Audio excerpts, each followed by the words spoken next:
बिस्मिल्लाहिर्रहमानिर्रहीम, अस्सलाम वालेकुम। पाकिस्तान और दुनिया भर में देखने और सुनने वालों को अब्दुल कादिर का सलाम। ज़रा टेक्निकल और कानूनी व्लॉग में आपको खुशामदीद कहता हूँ, क्योंकि आज के इस व्लॉग में बहुत टेक्निकल पॉइंट्स डिस्कस करने वाले हैं। मैं देख रहा हूँ बहुत ज़्यादा कमेंट्स आ रहे हैं, पूछ रहे हैं लोग कि अदालत का ऑर्डर आ रहा है इमरान खान की रिहाई का, हर दूसरे दिन कोई ना कोई ऑर्डर आ रहा है, तो इमरान खान रिहा क्यों नहीं हो रहे, बुशरा बीबी क्यों रिहा नहीं हो रही, क्या टेक्निकल वजूहात हैं या क्या ऐसी रुकावटें हैं। तो मैं आगे चल के आपको कुछ चीज़ें एक्सप्लेन करता हूँ, और साथ ही बहुत ही एक हैरत अंगेज़ किस्म का मामला जो इस वक्त इमरान खान की रिहाई की राह में रुकावट है। आप हैरान रह जाएंगे जान के, थोड़ा दिलचस्प भी है, अजीबोगरीब मामला है, वो आगे चल के मैं एक्सप्लेन करता हूँ। लेकिन पहले थोड़ी सी बात कर लेते हैं आज की इस वक्त की रिसेंट सिचुएशन के हवाले से। अदालती हवाओं का रुख आपको पता है इमरान खान की तरफ है, और गुजरे 27 घंटों में पहले मखसूस नशिस्तों का फ़ैसला उनके हक़ में आया, और अब आज इद्दत केस के फ़ैसले से उनके मुखालिफिन को दूसरा बड़ा झटका पहुंचा है। 27 घंटों में ये दूसरा झटका है। जैसे मखसूस नशिस्तों के केस में आप 8 जजेस को सलाम कर रहे हैं ना कि ये 8 जजेस उठ के खड़े हो गए, वैसे ही इद्दत केस के आज के फ़ैसले में एक तो अफजल मजोका साहब ने फ़ैसला दे दिया ना, जो पहले उन्होंने ज़मानत नहीं दी थी बुशरा बीबी को, तो बहुत सारे लोग कह रहे थे कि ये क्या हो गया, ये क्या हो गया। तो उस वक्त भी मैं ये कह रहा था कि हो सकता है ये बैलेंसिंग एक्ट हो, यानी आज अगर ज़मानत नहीं दी तो हो सकता है आगे चल के वो बरी कर दें, तो ज़मानत की ज़रूरत ही ना रहे इस केस में।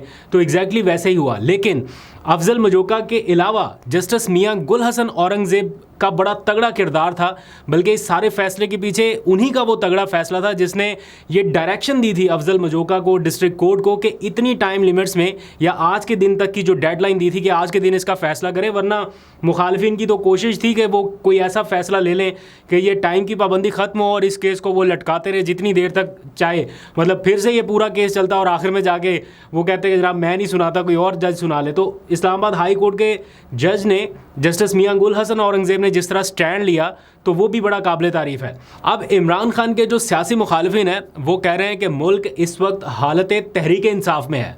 कहते हैं कि पीटीआई को इंसाफ की होम डिलीवरी की जा रही है, और इसका तो नामो निशान ही नहीं था जिस केस में उसमें रिलीफ दे दिया गया। तो इन लोगों के लिए अदालत ने अपने फैसले में वो लाइन लिखी है। मैं कहता हूँ आप जितना हो सके उस लाइन को स्प्रेड किया करें। जब जब ये कहें ना कि पीटीआई का नामो निशान नहीं था, तो अदालत का फैसला इनके सामने ला के रखें जिसमें लिखा है कि PTI was and is a political party and will remain a political party. ये तो आप लोगों की विल होनी चाहिए कि ये जिनकी ख्वाहिश है कि जनाब पाबंदी लगा दें या पता नहीं क्या कर दें, तो ये थी भी, है भी और रहेगी भी, क्योंकि इसके पीछे करोड़ों लोग खड़े हुए हैं। ऐसा नहीं है कि कोई एक ऐसी सियासी पार्टी है जिसको आप जब चाहे कोई स्विच ऑफ कर दें और जब चाहे कोई स्विच ऑन कर लें। तो खैर ज़रा ताज़ा तरीन सूरत हाल पर बात कर लेते हैं। फैसले हक में आने के बावजूद भी इमरान खान और बुशरा बीबी की रिहाई मुमकिन नहीं हो सकी। ये व्लॉग शुरू करने से पहले भी आखिरी लम्हा तक मैंने मालूमात हासिल करने की कोशिश की। अडयाला जेल के बाहर हमारी टीमें मौजूद हैं, उनसे पूछा, क्योंकि काफ़ी लोग वहाँ पर गए हुए हैं कि बुशरा बीबी रिहा हो जाएंगी, लेकिन अब पता चला कि नैब ने तोशाखाना के चौथे मुकदमे में उनकी और इमरान खान की गिरफ्तारी डाल दी है। और कुछ देर पहले जेल इंतज़ामिया ने इमरान खान के जो वकील हैं इंतज़ार पंजोता, उनको जेल में दाखिले की इजाज़त दी है ताकि वो उन्हें ताज़ा गिरफ्तारी से मुतालिक जो एक कानूनी प्रोसेस है वो पूरा करके आगाह कर सके। इस सारी सूरत हाल में, जैसे मैंने स्टार्ट में कहा कि एक अजीबो गरीब कानूनी सूरत हाल है, वो कुछ देर में मैं आपके सामने रखता हूँ ताकि आपको अंदाज़ा हो कि क्यों इमरान खान रिहा नहीं हो पा रहे और किस तरह से उनकी रिहाई से पहले उनकी गिरफ्तारी का बंदोबस्त होता है। कामरान खान का मैं एक ट्वीट पढ़ रहा था, उन्होंने लिखा कि रियासत का ये फैसला है कि इमरान खान को किसी सूरत रिहा नहीं करना, वरना बज़ाहिर इस वक्त इमरान खान की रिहाई में कोई कानूनी रुकावट नहीं है। उनका साइफर केस भी ख़त्म हो चुका, 190 मिलियन पाउंड तोशाखाना केस और इद्दत जैसे तमाम केसेस इस वक्त रास्ते से हट चुके हैं। तो मैंने उनको रिप्लाई भी किया, और मैं ख़ुद भी ये समझता हूँ कि अगर उनकी ये बात दुरुस्त मान ली जाए तो इसका तो मतलब यह है कि इमरान खान पर बनाया जाने वाला हर केस गलत था। ना उन्हें माली तौर पर करप्ट साबित कर सके, ना उन्हें इखलाकी तौर पर करप्ट साबित कर सके, बल्कि एक तरफ अब इमरान खान है, उसकी बेगुनाही है, अदालती फ़ैसले हैं, और दूसरी तरफ कामरान खान के ट्वीट की पहली लाइन है। तो फैसला आप लोगों ने करना है। खैर अभी कुछ देर पहले मैं देख रहा था आज़म स्वाति अडयाला जेल के बाहर थे, और उन्होंने दुआ मांगी इमरान खान की रिहाई के हवाले से और बाकी असीरान के हवाले से भी। आप लोग भी अगर चाहते हैं तो आमीन लिख सकते हैं। अल्लाह इमरान खान को, हमारे सारे असीरों को परवरदिगार आलम बाइज़्ज़त रिहा कर दे परवरदिगार। खैर इमरान खान जीत चुका है। इस बारे में अब मैं ये नहीं क्लेम कर रहा, इसको अब उनके मुखालिफिन भी तस्लीम कर रहे हैं और ये मान चुके हैं कि उनका कद इतना बड़ा कर दिया गया है कि अब उसके साय से भी उनके मुखालिफिन डरते हैं। पहले नाम लेने के ऊपर पाबंदी लगाई ना कि कुछ देर कोशिश की कि कोई नाम भी ना ले, कोई नाम लेवा ना हो। अब डर यह है कि अगर ये पाबंदी हटी तो हर तरफ सिर्फ नाम ही इमरान खान का होगा। उसे आवाम से ओझल रखा, उसकी तस्वीर के ऊपर भी पाबंदी लगा दी, और अब डर यह है कि अगर इमरान खान बाहर आया तो फिर जलवा इसी का होगा। अब आ जाइए असल मामले की तरफ कि अगर इतना ही डिस्कस हो रहा है और अगर इतना ही इमरान खान जीत चुका है तो फिर जेल से बाहर कैसे नहीं आ सकते? क्या रुकावट है, क्या कानूनी मामला है? तो मैं ज़रा आपको टाइमलाइन समझा देता हूँ। ज़रा यहाँ से कानूनी नुकात शुरू होंगे। आई होप कि मैं आसान लफ्ज़ों में आपको समझा सकूँ। अगर समझ आए तो बताइएगा ज़रूर। फिर भी कोई क्वेश्चन हो तो कमेंट्स में लिख दीजिएगा, मैं कोशिश करूँगा कि उसको भी आंसर कर सकूँ।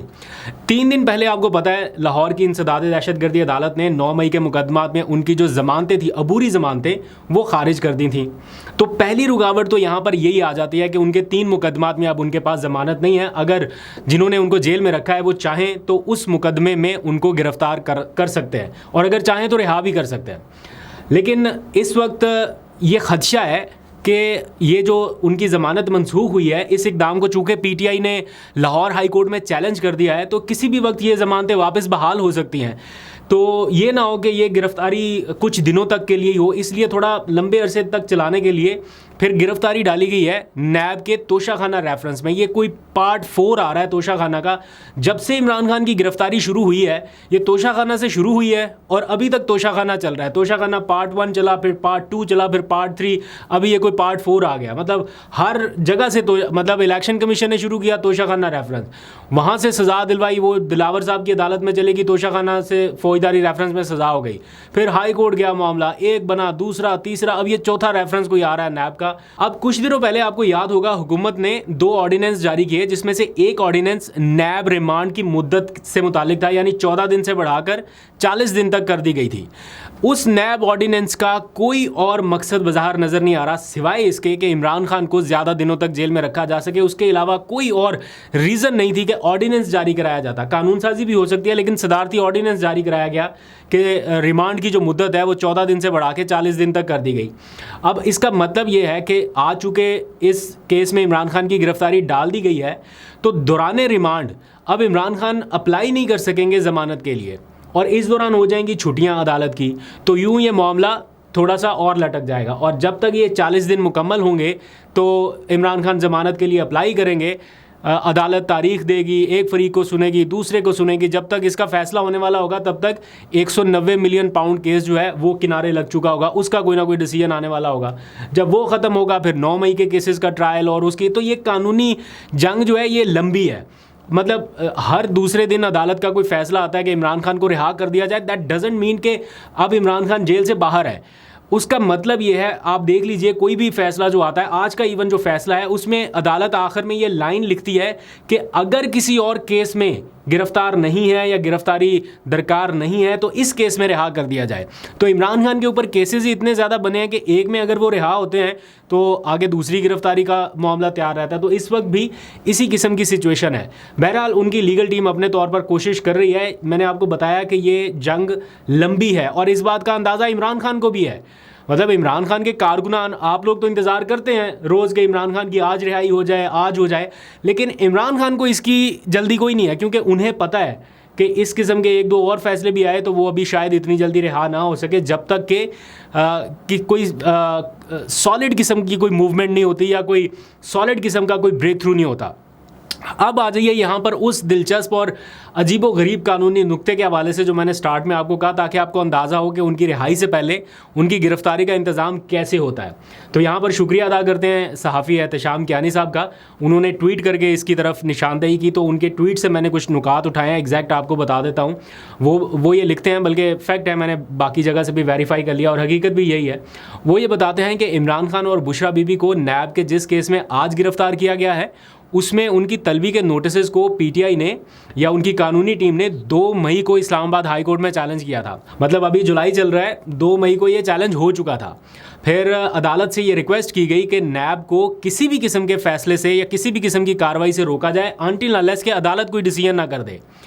फिर 8 मई को चीफ जस्टिस आमिर फारूक साहब ने एक बेंच बनाया जिसमें जस्टिस तारिक महमूद जहांगीरी भी शामिल थे, और इस बेंच ने नोटिस जारी करके नैब से जवाब तलब कर लिया। फिर इसकी समाअत होना था 15 मई को, वो समाअत नहीं हो सकी, मनसूख हो गई। फिर 4 जून को दोबारा ये समाअत मुकर्रर हुई, लेकिन पता चला कि बेंच दस्तयाब नहीं है, तो बेंच की अदम दस्तयाबी के बायस ये केस फिर मुलतवी हो गया। फिर दोबारा ये 25 जून को मुकर्रर हुआ और लिख दिया गया कि नो स्कोप, वहाँ पर लिखा गया नो स्कोप लिखकर फिर कैंसिल कर दिया गया। नो स्कोप का मतलब यही है कि अभी ये नहीं सुना जा सकता। फिर सूरत हाल के पेश नज़र पीटीआई के वकला ने सोचा कि इस तरह तो मामला लंबा चलता जाएगा, तो उन्होंने 4 जुलाई को जल्द समाअत के लिए एक और दरख्वास्त अदालत में दायर की कि जनाब हमारा ये केस बड़ा इंपॉर्टेंट है, इसकी वजह से गिरफ्तारी हो सकती है हमें खाम खा किसी बंदे की, तो आप इस केस को ज़रा अर्जेंट नौयत पर सुनिए।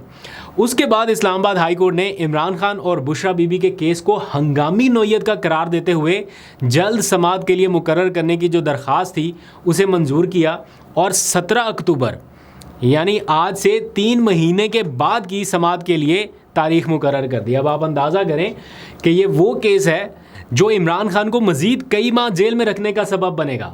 इमरान खान और बुशरा बीबी के वकला ने यह कानूनी नुक्ता उठा रखा था कि तोशाखाना केस में इमरान खान को पहले ही 2 बार सज़ा हो चुकी है और अब तीसरा केस बनाया जा रहा है, इसलिए ये तलबी के नोटिस गैर कानूनी है और बदनीयती पर मबनी है, इसलिए अदालत इस पर उनको रोके नैब को। लेकिन जल्द समाअत की मुतफर्रिक दरख्वास्त पर भी अक्टूबर की तारीख दी गई है। अगर आप अंदाज़ा करें कि ये एमरजेंसी नौयत का केस ना होता या मुतफर्रिक दरख्वास्त ना होती तो फिर ये केस कब समाअत के लिए मुकर्रर होता। तो ये सारा पॉइंट ऑफ व्यू है एहतशाम कियानी साहब का, जो कि इस्लामाबाद हाई कोर्ट को कवर करने वाले सीनियर रिपोर्टर भी हैं। आगे बढ़ते हैं। आज इमरान खान ने अडयाला जेल में सहाफ़ियों से कुछ बातचीत की है।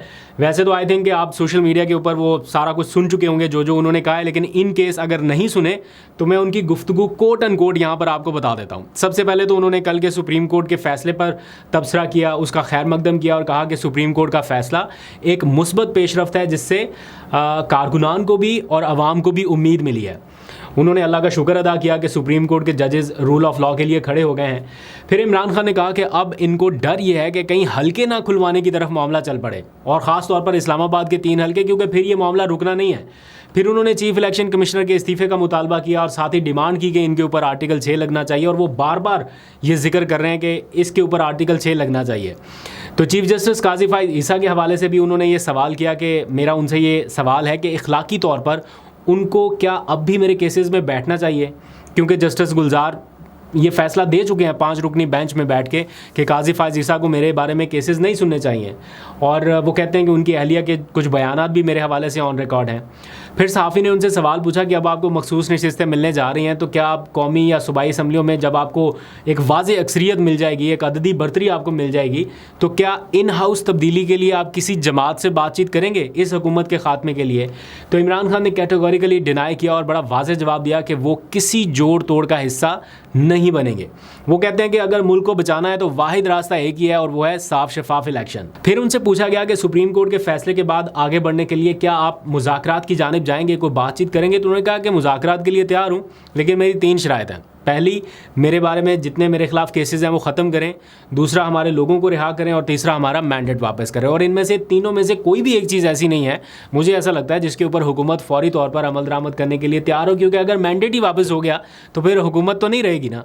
ये तो बात इमरान खान खुद भी कह रहे हैं कि अगर हुकूमत ने मैंडेट वापस कर दिया तो वो तो उनकी तो हुकूमत ख़त्म हो जाएगी, तो वो क्यों करेंगे मैंडेट वापस और क्यों करेंगे बातचीत? खैर, इमरान खान ने जेल में अपनी हालत ज़ार से मुतालिक भी कुछ बताया है। उन्होंने कहा है कि 1 साल से मैं जेल में हूँ और सिर्फ 3 डिशेज़ खा रहा हूँ, किताबें पढ़ता हूँ, वर्जिश करता हूँ और इबादत करता हूँ। फिर भूख हड़ताल के हवाले से भी उनसे क्वेश्चन्स हुए। उन्होंने कहा बिल्कुल मैं इस बारे में सोच रहा हूँ और हो सकता है मैं भूख हड़ताल करूँ, और हम इसे आलमी सतह पर भी उजागर करेंगे।